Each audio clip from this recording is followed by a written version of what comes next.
okay, pamangkin ko. I'm so sorry. May masakit ba sa'yo? Hindi, okay May na po hurt? ako. Okay na po ako. Naku, Annalyn, please forgive me. I feel so guilty kasi kung hindi ko sinabi sa'yo na sumunod ka sa mama mo, hindi ka siguro napahamak. Giselle, hindi po, huwag niyo po isipin yan. At saka okay naman po ako eh. Buti na lang, alam mo kung may nangyari sa'yo masama, I could never forgive myself. Sorry. Wala po yun. So, sino daw bang may gawa nun? Eh, ang sabi po ni Lola, may nagsabi daw po sa kanila na si Ma'am Moira daw po yung nagpapapatay kay Dax. Si Moira na naman? Ang kapal talaga ng babaeng yan. Impacta talaga. Kahit saan mo siya dalhin, makakagawa at makakagawa siya ng paraan para makasakit sa ibang tao. I'm so glad nothing serious happened to you. Annalyn, sorry na, Tita Giselle, ha? Wala po yun. Okay lang po ako. Daplis lang po yan eh. Yeah, but, you know, I was so worried. Thank God you're safe. Ang ganda talaga nitong pamangkin ko. Buti na lang walang nangyari sa iyo. My beautiful pamangkin.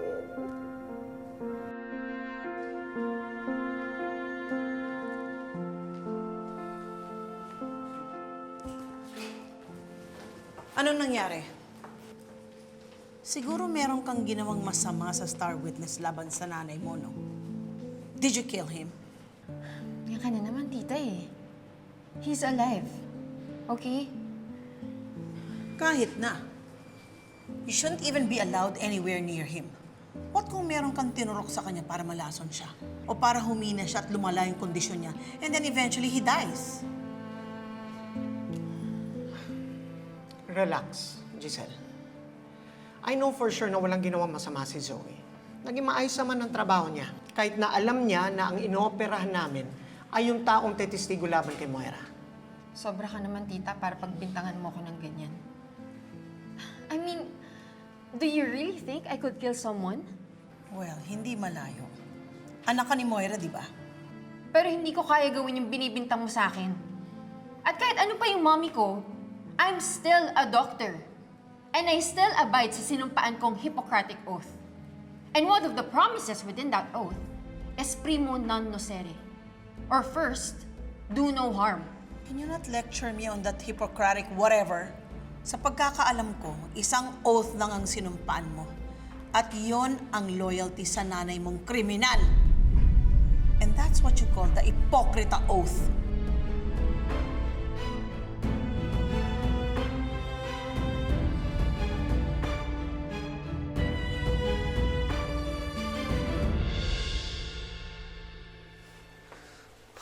RJ,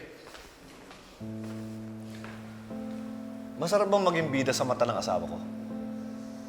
Ano sinasabi mo, Carlos? Kunwari hindi mo alam. Bakit kasi pumunta ka doon? Teka, akala ko ba okay lang sa'yo? Sige, ikaw ng superhero sa mata ni Lynette. Pero kahit na niligtas mo siya, wala kang karapatang hawak-hawakan mong asawa ko. Walang ibig sabihin yun, Carlos. RJ, hindi ako tanga. Nagpapasensya lang ako. Pero kapag hindi ako nakapagpigil, Ano? Aawain mo ako? Eh di sige, gawin mo kung anong gusto mo. Pero hindi ako natatakot sa'yo, Carlos. Dahil alam ko, wala akong ginawang masama. Pero kung bitiwala ka sa asawa mo, hindi ka dapat nagkakaganyan. RJ, may tiwala ako sa asawa ko. Pero sa'yo, wala.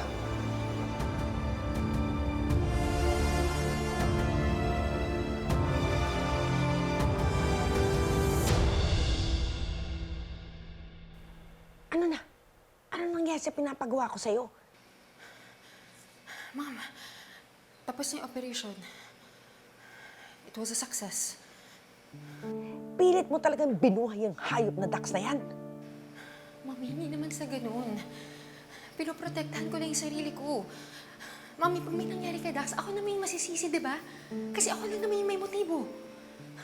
Eh, para naman ako, ha? Kailangan humina yung kaso ko para makalabas ako dito. Eh kung may chance pang mabuhay ang Dax na yan, eh talagang mabubulok ako sa kulungan. Yung ba gusto mo? Mami, ayoko naman madungisan yung pangalan ko, lalong-lalo na yung karir ko, para lang... Para sa akin. Hindi mo kayang gawin para sa akin. Napaka-selfish mo naman. Sarili mo pa rin iniisip mo?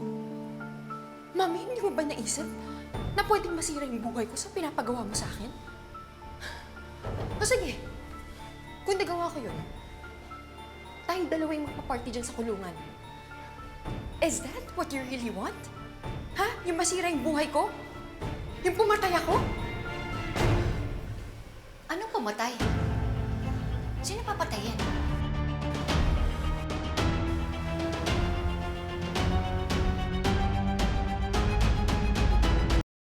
Zoe! Zoe! Uy, ano ba? Saan na ba dyan? Mamatali ka pa, pati ako damay. Ano ka ba?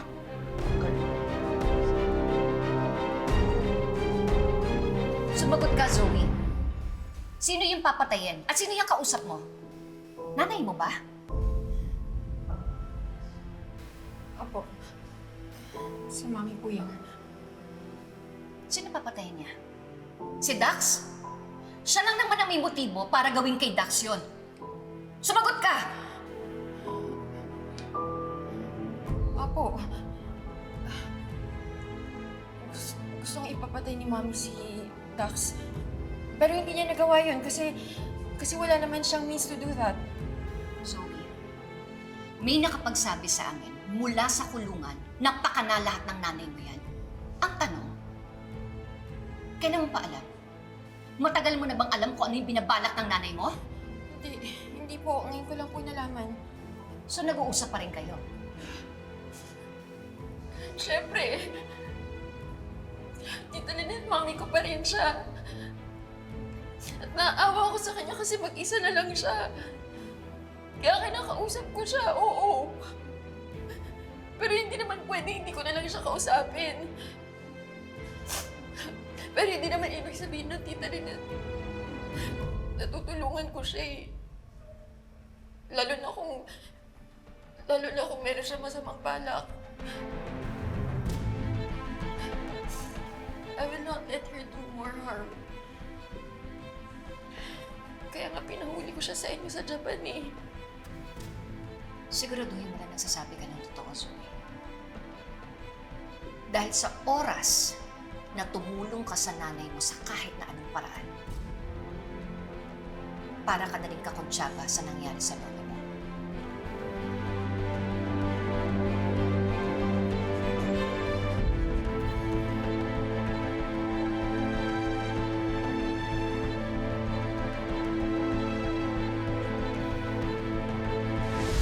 Sintik ka.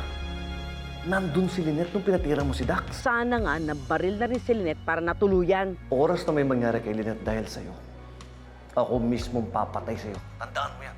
Isipin niyo ha, siya tong nakakulong. Tayo malaya tayo, nasa labas tayo. Kaya dapat siya ang matakot, hindi tayo. We should show her that we have the upper hand. Aling Susan, yung pinahanda ko sa inyo. Handang-handa na ang epektos.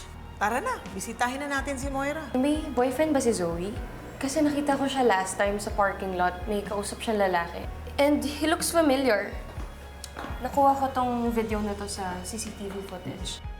Si Dax to ah! Magkakilala sila ni Zoe?